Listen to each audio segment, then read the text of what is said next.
a mis en ligne sur la plateforme le module 5 du parcours.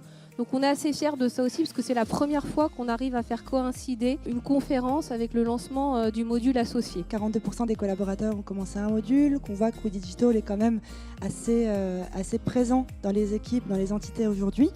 On a décidé de lancer un petit challenge récompensant du coup les 100 premiers collaborateurs qui auront leurs 6 modules, leurs 6 badges de compétences.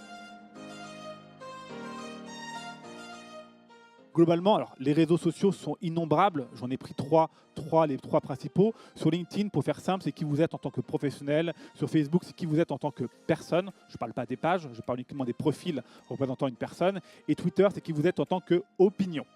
Qui peut voir vos publications? Là, en l'occurrence, ici, vous voyez que par défaut, tout le monde peut voir mes publications. Je poste un nouveau message sur Facebook, que vous soyez amis ou pas avec moi. Si vous allez sur mon profil, vous pourrez voir cette publication-là. Mais il y a plein de publications que je fais, je n'ai pas envie que tout le monde puisse voir ces publications-là. Et je n'ai même pas envie que l'exhaustivité des gens avec qui je suis en contact sur Facebook puisse voir cela.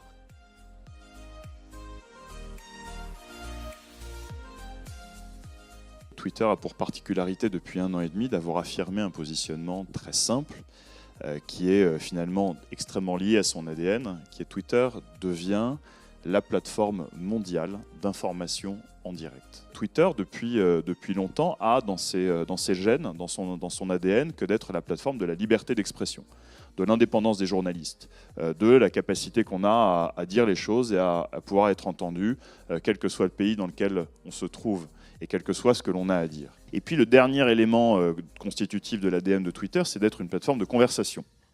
On est live, on est public et surtout on est une conversation. C'est-à-dire que c'est un endroit sur lequel les patrons, entre autres, qui sont là, les politiques, les journalistes, tout le monde est là pour échanger, pour discuter. Vous aussi, vous pouvez interpeller, vous pouvez demander, vous pouvez poser des questions. Vous pouvez poser la question à des entreprises. Twitter, c'est aussi cette plateforme d'échange qui fait de nous aujourd'hui la première plateforme de Consumer Care. 80% des questions mondiales posées aux marques sont posées sur Twitter.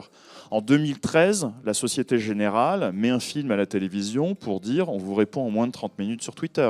Je vous invite, si vous êtes bloqué à Londres avec un Eurostar qui ne fonctionne pas, à interpeller le service client d'Eurostar ou d'Air France. Vous verrez à quel point les choses permettent d'avoir une réponse assez rapidement. Aujourd'hui, sur Twitter et sur d'autres plateformes, des nouvelles attentes sont générées auprès de vos clients.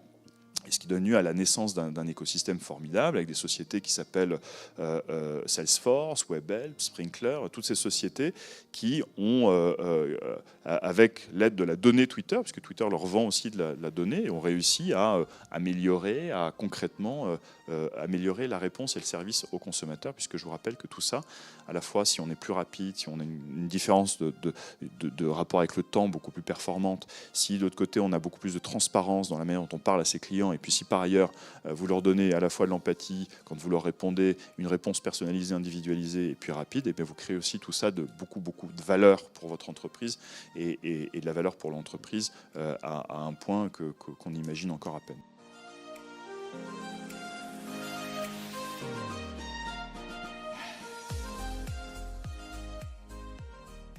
Aujourd'hui, on est dans un monde où tout le monde peut devenir un média. Damien l'a dit, on a tous au bout de la main un smartphone. Et si on veut, on peut promouvoir ses idées. Cédric a dit que sur Twitter, on venait voir qui on était en tant qu'opinion. Alors, ce faisant, sans le savoir, on a tous fait les uns et les autres un peu de personal branding. Qu'est-ce que c'est que ce mot anglais ? Eh bien voilà, c'est quelque chose, vous savez qu'aujourd'hui on a commencé à évangéliser les agents pour les emmener eux aussi dans le monde digital, parce que la profession de l'assurance, on n'est pas les seuls évidemment. Voilà, nos intermédiaires ont aussi besoin de se faire le porte-parole de leurs propres actions dans leur région. Vous savez, on dit beaucoup que les marques deviennent des médias, que les médias deviennent des marques et que les personnes deviennent des médias. Eh bien, si vous êtes un média, si vous prenez la parole sur les médias sociaux, vous devez soigner votre identité numérique et développer une marque personnelle. Alors, c'est un bien grand mot pour dire quelque chose de très simple. Qu'est-ce qui vous caractérise ? Qu'est-ce qui caractérise votre unicité ? Parce que la bonne nouvelle, et vous le savez, on est tous des êtres uniques. Ça va dépendre de vos centres d'intérêt, ça va dépendre de l'orientation de votre activité quel que soit votre métier, vous avez des choses à dire, vous avez des compétences à faire valoir. Et puis de votre lieu d'activité, parce que c'est vrai qu'ici on est à Saint-Denis, mais en région, il faut miser sur le côté régional. Et puis vos perspectives d'avenir. Qu'est-ce que vous voulez devenir? Vers quoi vous voulez aller? Et ça, j'ai envie de vous dire, dans le monde digital, comment on montre un chemin, comment on se positionne dans un domaine, tout simplement en parlant. On va quand même appliquer des petites précautions. La première chose, si vous êtes effectivement, si vous avez envie de parler de Generali sur les réseaux sociaux, indiquez que vous êtes membre de l'entreprise. Parce que cette recommandation, qu'est-ce qu'elle vise? Elle vise à réguler la diffusion de contenu commercial sur les réseaux sociaux de la part des entreprises, mais aussi de leurs salariés. Évitez les sujets polémiques dès lors que vous êtes rattaché à l'entreprise, donc politique, religion. Bon, il y a beaucoup de bon sens dans tout ça. Vous pouvez bien évidemment aller sur Twitter pour parler de politique si vous êtes intéressé par ça. Si vous souhaitez le faire, on évite d'associer Generali tout simplement dans son compte.